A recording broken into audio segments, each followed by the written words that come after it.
we're not here to push any flat earth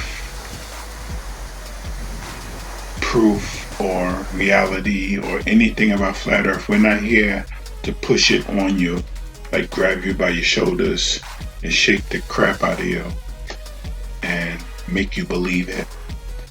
We are only here to ask you to trust your senses and not just be told what things are without investigating it for yourself. It could be the smallest of investigations. Doesn't have to be nothing dramatic or major. It could be the smallest of investigations. And people often shout out the faceless bots. They often shout out, where's your proof of your flat earth? We don't have a picture because we can't take a picture. And they who took the picture of a fake globe is not going to take a picture of the earth. Or did they? And just use it as the United Nations logo. And then say it's a 2D image of a 3D image of the globe. We just had to shorten it to make it fit into the United Nations logo. Well, thank you. Because that's what Hitler used back in the day. Stay flat.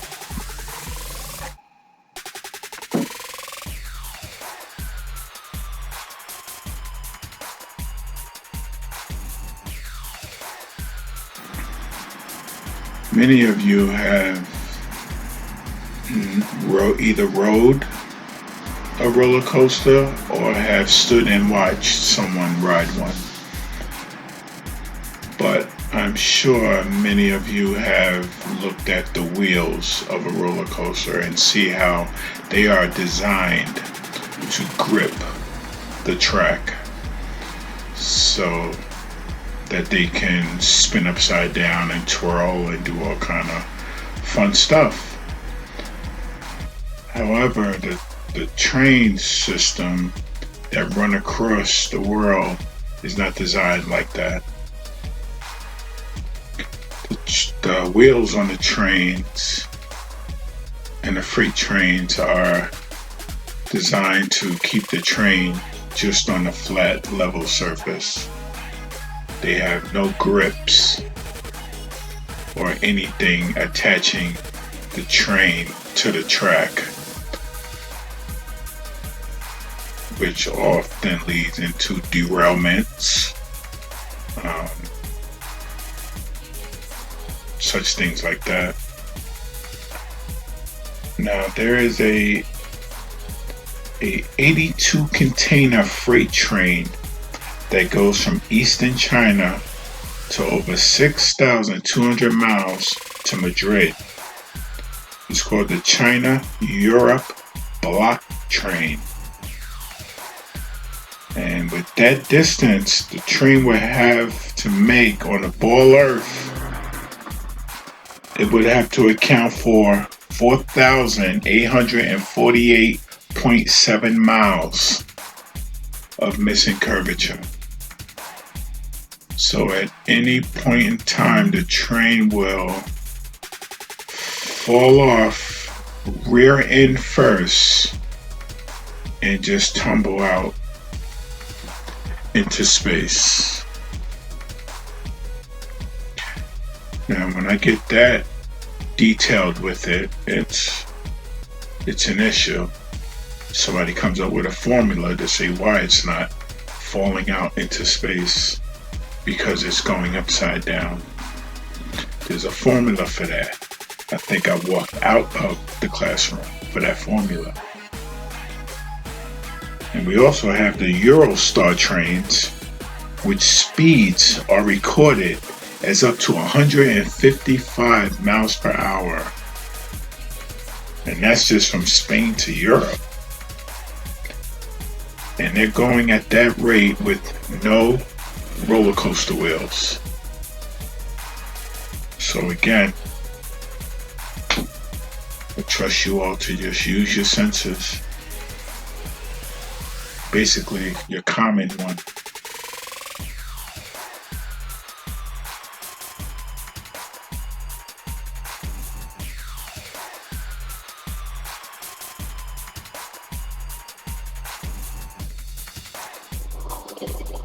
Attention please. Passengers are requested to return to their seats.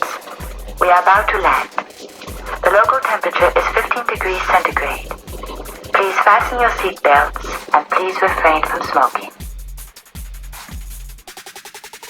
Anyone with fisheye lenses on their cameras or telescopes or their GoPros cannot help us in any way. And we do not require their help with videos or anything. But thank you anyway. And on that note, you have airliners that fly over a level plane. When flying, it has been recorded that photos were taken at a far distance from the plane's window. Of course, some will say that you can't see far because you're up in the air. So you can see the states and the lights and the land because you're up higher. That's their excuse.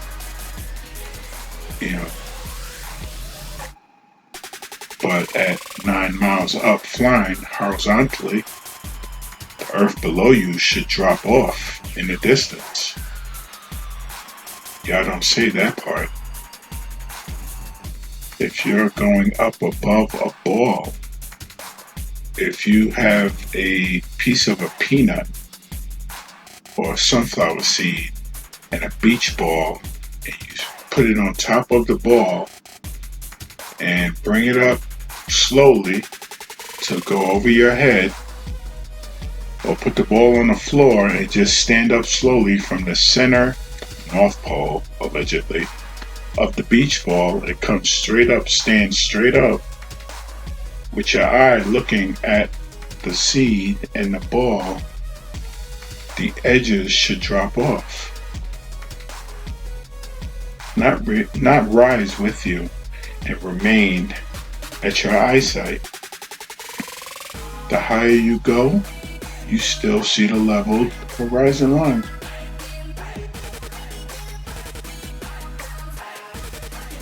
And most of the time, haze or clouds may prevent you from seeing a great distance, but then the clouds indeed are horizontal off into the distance. So why aren't the clouds going off to the edge like the ball of Earth is supposed to be shaped? If you can't see far from your plane window, even with a P900 or P1000 that we flat earthers use the most, and we can see at a great distance, we should not still see those clouds up in the air at a very far distance. They should be on that curve, going sideways and eventually upside down.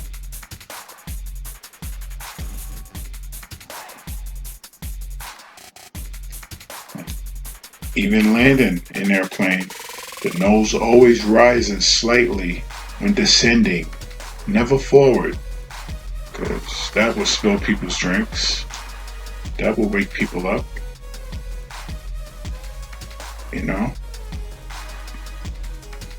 don't account for curvature. They don't go forward and down and down. The nose always rises up slightly as they're descending. And even when they land, the earth is not moving, or else they would miss the runway and would have to go back up in the air and try it again as many times as it takes to make that runway. Just like a Steph Curry 3-point shot from half court, it has to be aligned accurately. That plane has to get on that runway accurately not as the Earth is moving. So the plane will have to land a little further to the right as the runway comes and meet it. And we all know that simply does not happen.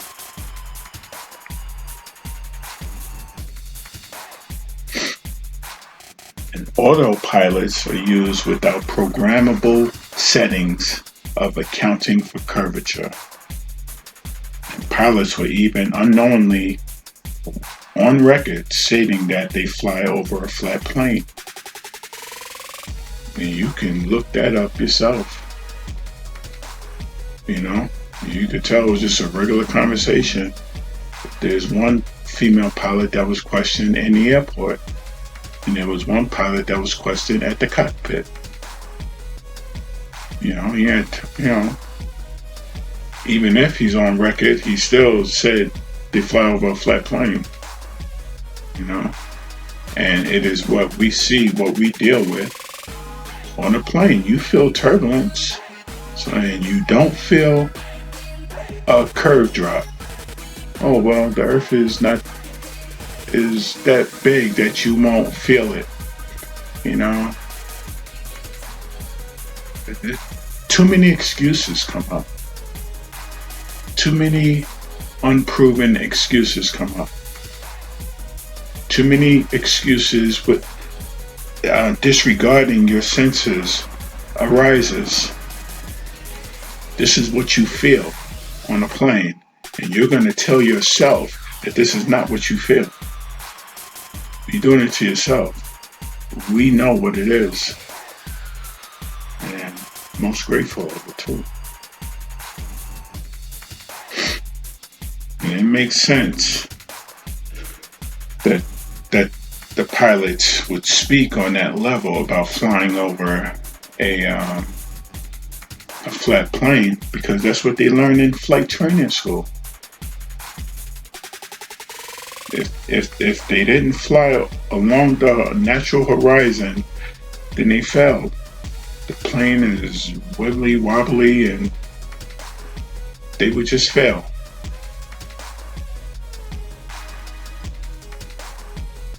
Planes fly over a plane surface. It is called airplane for a reason.